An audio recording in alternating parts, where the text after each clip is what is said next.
jilib hadda soo shabaab ma xukum intaas oo howlgal ka fulin oo waa tagnaa buu aalada laftirkeeda waa la tagaa meel oo ka caagan oo ciidankan oo tagi karin ma jirto marka qaar ayaga waxay ku weydiiyaan xataa magaalo hebel goorma tagaysiin oo qabahaysiin goorma meel hebel aad tagaysiin wixina waa sir ciidan oo nimankan hadda waa jabeen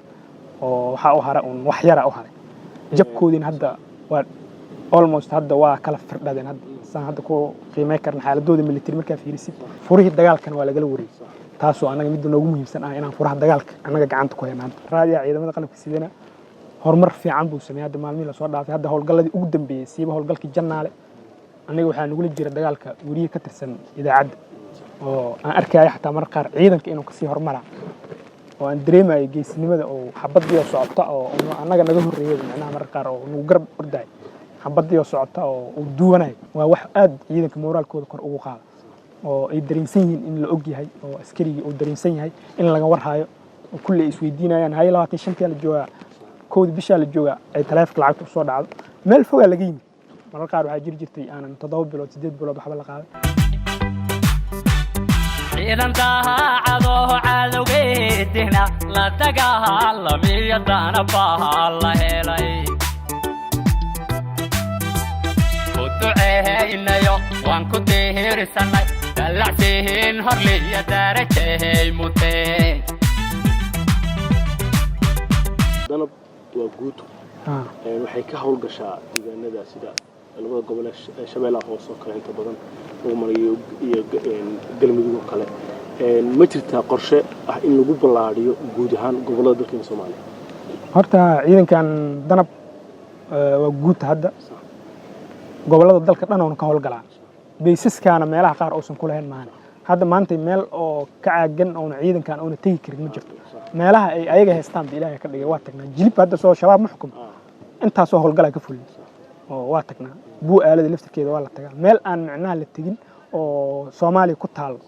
oo la gaarin ma jirto oo waa la gaaraa qorshayaasha fog oo taliya xoog u dagsan waxa waaye in ciidankan meel walba oo Soomaaliya kamid ah beesas waaweyn ay ka sameystaan lana gaarsiiyo wadanka oo dhan qorshahaasna wuu yaalaa sida uu dhaqsaha badanna uu fuli doonaa du'aaliran insha Allah howlgalladan joogtada ah waxay wadada u xaqeen in kooxahan gobolkooda dhacay nabadiidka al-shabaab la xaqiijiyo in la caydiso ama la baacsado sidee moralkiinu yahay marka aad la kulanto maadaama ay taliye guutada ciidankan sida gaarka u tababaran ee danab xukuumadda Soomaaliyeed sida ay uga qayb qaadanayaan howlgallada dadka shacabka ah markay la kulmaan iyo dareenkooda wadanimo sidoo yahay dareenkooda wallahi waa wax aad ku soo jiidana oo marka aragtid shacabka Soomaaliyeed aad ciidanka u jecel waaye oo mar walba inuu ciidanka Soomaaliyeed hormaro dhulka dadka cadawga laga saaro culayska laga qaado dad aad u jecel waaye oo dhibaatadan iyo waxaan haysta laga dul qaado oo mar qaar xataa ayaga ku sii jeediyaa waxay ku leeyihiin meeshaas ay sii jiraan nimanka looga sii daba tago mar qaar ayaga waxay ku weydiiyaan xataa magaalo hebel goorma tagaysiin oo qabahaysiin goorma meel hebel aad tagaysiin wixina waa sir ciidan oo dabcan qofkii shacabka lama wadaagi karo laakiin ballanqaadka anaga waa siinaa ilaa meel magaalo Soomaaliya kamid ah nimankaas ay joogaan inaan anaga hubka dhigeen oo ku daba jirno oo la baacsan doona du'aaliran insha Allah nimankan hadda waa jabeen oo waxa u hara un wax yara u haray jabkoodin hadda waa almost hadda waa kala firdhadeen hadda san hadda ku qiimeey karna xaaladooda military marka fiirisid say u kala carareen say u kala maqan yihiin jabhadahoodii marka fiiriso qaabkay hadda u dagaalamaan marka fiirisid qaabkay u falgalayaan marka fiirisid iyo sidii ay jireen shaqo isku ma lahan iyo dhulka ay luusgaraynayaan oo furihii dagaalkan waa laga wareeyay taasoo anaga mid noogu muhiimsan ah inaan furaha dagaalka anaga gacanta ku haynaan taliya ugu dambeyntii waxa soo gaarnay qaybihii ugu dambeeyay barnaamijkan waraysigan gaarka ah ee kula yeelasoo idaacadda ciidamada qalabka sida Soomaaliyeed annagu kaaga mahad celinayna waqtiga qaaliga waxaa jiray bilooyinkii ugu dambeeyay in madaxda qaranka taliyaha guud ee ciidamada qalabka sida madaxweynaha Jamhuuriyadda Federaalka Soomaaliya iyo ra'iisul wasaare Xasan Ali Khayrawa inay mushaharkii loo kordhiyay ciidamada balka gaar ahaan guud ahaan maadaama ciidanka kumaandoodka Soomaaliyeed ee dalmatiin kana sin xooga dalka Soomaaliyeed sidee u arkaan maadaama ciidanka hogaamiso ciidanku mushaar kordhintaas moralkooda samax iska bedelay horta anaga madaxda sare oo dalka qayb weyn ayay ka qaadatay dhismaha ciidanka xooga dalka Soomaaliyeed gaar ahaan hadda unitkan kumaandoosta xuquuq oo askartaas kale xooga dalka Soomaaliyeed qaataan waa la siiyay askarigeena markii uu dareemo in laga fikiraa oo dawladdiisa ay ka fikireen oo mushaarkiisa oo soo dhacaa 25 bish oo telefonkiisu ay u soo dhacaa oo micnaha soo duurka joogo oo dareensan yahay in dawladdiisu ay ka war hayso haddii uu dhaawacmo meesha ku dhaawacmo diyaarad inta looga soo qaado isbitaalka xoogga la geeyaa tabartii marar qaar ha iska sii yaraata laakiin waa wax aad ciidanka moraalkooda kor ugu qaada oo ay dareensan yihiin in la og yahay oo askarigii uu dareensan yahay in laga war hayo oo kulli isweydiinayaan hay 25 la joogaa koodi bisha la joogaa ay taleefanka lacagta soo dhacdo meel foga laga yimid marar qaar waxaa jiri jirtay aanan 7 bilood 8 bilood waxba la qaaday tartiib waa la soo socday marba meel ay imaanaysa hadda maantana ma sha Allah meel fiican hadda joogtaa oo ayadana aan rajeynayno inay meeshaas ka sii fogaato marka dawladana aad ay u garab istaagsan tahay ciidanka aniga hadda intaan ku dhex jirno taliya waxaa jira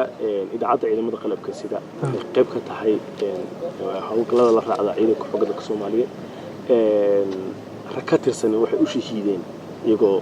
soo gudbinaya dhibaatooyinka iyo hagadaamooyinka ay nabadiidku u geysanayaan dadka shacabka maxaad ugu baaqaysaa idina ku dhiirigelinaysaa wariyaasha idaacadda ciidamada qalabka sida wallahi horta idaacadda iclaamku waa muhiim qayb weyn oo ka yahay dagaalka iclaamka ama media waa qaybta ugu muhiimsan oo wax lagu sameeyo hadda fiirsan nimankan hadda cadow ah oo aan la dagaalana heer waxay gaarsiisan yihiin wiilka mutafajiraadka oo laamiga taagan oo kaamira wata baawur yar oo qarax ku dhag siina wuxuu leeyahay Ismaaciil meesha ku dilay macnaha wax oo propagandadooda meesha gaartay macnaha iclaamka marka waxa looga hortagi karana waa iclaamka iyo media aad u muhiim u yahay ciidamada qalabka sidana raadiyaha ciidamada qalabka sidana horumar fiican buu sameeyay hadda maalmihi la soo dhaafay hadda howlgalladii ugu dambeeyay siiba howlgalkii Jannaale aniga waxaa nagula jira dagaalka wariye ka tirsan idaacadda oo aan arkay xataa mar qaar ciidanka inuu ka sii hormara oo aan dareemayo geesinimada oo xabadii socota oo anaga naga horeeyay macnaha mar qaar oo nagu garab orday xabadii socota oo uu duwanay macnaha taasna waxay muujinaysaa meesha ay idaacadda gaartay taasna waa wax aad soo dhaweynayno mar walbana howlgallada la aadan inay qayb ka noqdaan idaacadda ciidamada beenta ay nimankan sheegayaan ay soo tabiyaan wax runta ah oo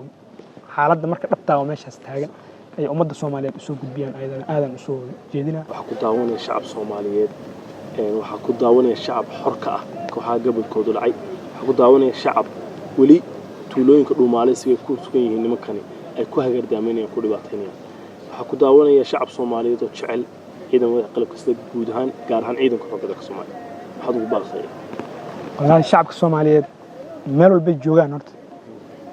shabaab sidiisaba waxa waaye waa cadow ummadda Soomaaliyeed waa Ismaaciil kaligiis cadow kuma aha ciidankan danab kaligiis cadow kuma aha ciidanka xoogga dalka Soomaaliyeed kaliya cadow kuma aha madaxda dawladda oo maanta noo talisa kaliya cadow kuma aha wixii dawladda u shaqeeya kaliya cadow kuma aha ay waxay cadow ku yihiin qof walba oo Soomaaliyeed oo nool ay ka soo horjeedaan waxaan taas daliil ku ah inay ka soo horjeedaan oo maalin walba aan aragnaa waxyaabihii hadda ugu dambeeyay ay sameynayaan hadda qarixii hadda ugu dambeeyay oo ka dhacay X control saa arkaynay dad masaakiin oo subaxdaas ka soo sicir doontay oo maalintaas inay qutuliyoonkooda raadsadaan u soo baxay ayay ku laayeen kii soo baawgeed waa ku laayeen maalin walba laayeen hadda qaraxyada hadda markii ugu dambeysay tabartooda ay soo yaraanaysay oo ay gaareen hal qof ahaan inay miinada ku soo xiraan waa mid ugu dambeysay macnaha halii ugu dambeeyay qaba kareen waay waa soo dhaqaaqeen maamo iyo ilmo kuweeda oo meel iska fadhiyay intay umaado qarxi waa hadleen waxay dhaheen murtadiina eber ka dhignay dad gaalaha leh waa garanay qof dagaalka la baxaya oo ninka wixiis u kala saariyihiin oo yiraahdo Ismaaciil la dagaalsanayo Ismaaciil dagaal ay la dhaxay waa sax Ismaaciil dhigiisa qof ku banaysa malaha oo xaraan ku yahay laakiin adiga waa banaysatay Soomaa dagaal ay la dhaxay oo ku jihaada dagaalkaas waa wax idinka ka dhaxay dagaal socdo waayo laakiin qof shacab oo masaakiin oo meel iska fadhiya dad leeyahay qof ay u kala aabiyeelayaan malaha marka shacabka Soomaaliyeed aniga waxaan leeyahay dagaalkan inuu yahay dagaal shacbiya inay u fahmaan horta oo san ahayn dagaal shakhsi ah oo dad gaar ah macnaha dagaal ay wataan marar qaar waxa arkaysaa shacabka marka fiirisi dagaalkaba dagaal oo aniga iyo dadka ila jooga bis lagula jiro inuu yahay ma ahan ninka hadda wax u kala saarnaa lahayn waa dhihi laakiin dadkan dad nolol raba maahan dad wax in la dhisa raba maahan hadda misaal wax walba wanaaga waa dhibaya waxa dhiba hadda laami in la dhiso muxuu soo kordhinaa wuxuu soo kordhinaa in ganacsiga isku furmo dhaqaalihi oo furmo ganacsiga oo weynaado bulshada is dhex gasho waqti fog meel fog lagu tagi jiray xilli gaaban lagu tago magaalooyinka isku furmaan ay keenayso ma ay caqabad ay ku tahay waa leeyhayaan wixii laami dhisaya arkaan in wadooyinka la qurxsado leerar lagu xiro waa dhibayaan micnaha waa dad ku nool sidoodaba jecel in Soomaaliya ay ahaato qashin qub oo aan ahaana dad mugdi ku nool 24 saac baalkan doorshaanka la yiraahdo waxa la yiraahdaa sanka loo mariyo baalka xaalad oo dhinta waa sax nimanka sidoo saas waay marka ummadda Soomaaliyeed ana waxaan leeyahay nimankan hal dhinac ha ka wada istaagaan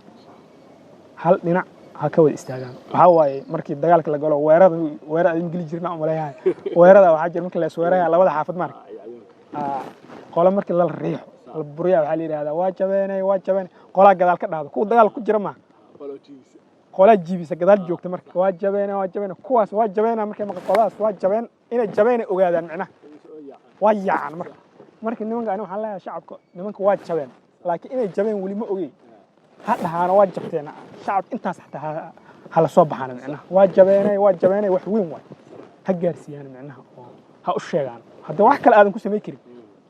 waxa kale oo aydan jira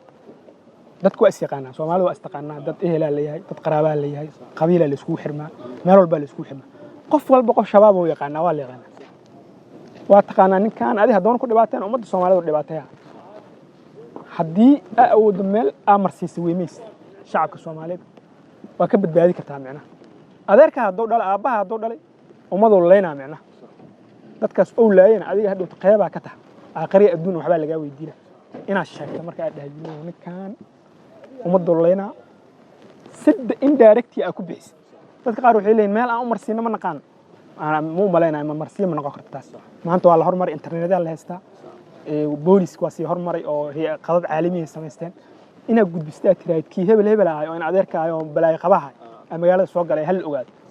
waa la raadsaa raga ku shaqada raga raadsana naba sugida joogto dabgali booliska joogo shaqo kale aan lahayn oo magaalada joogo haddii doorka ay tahan anaga joogno ku raadseen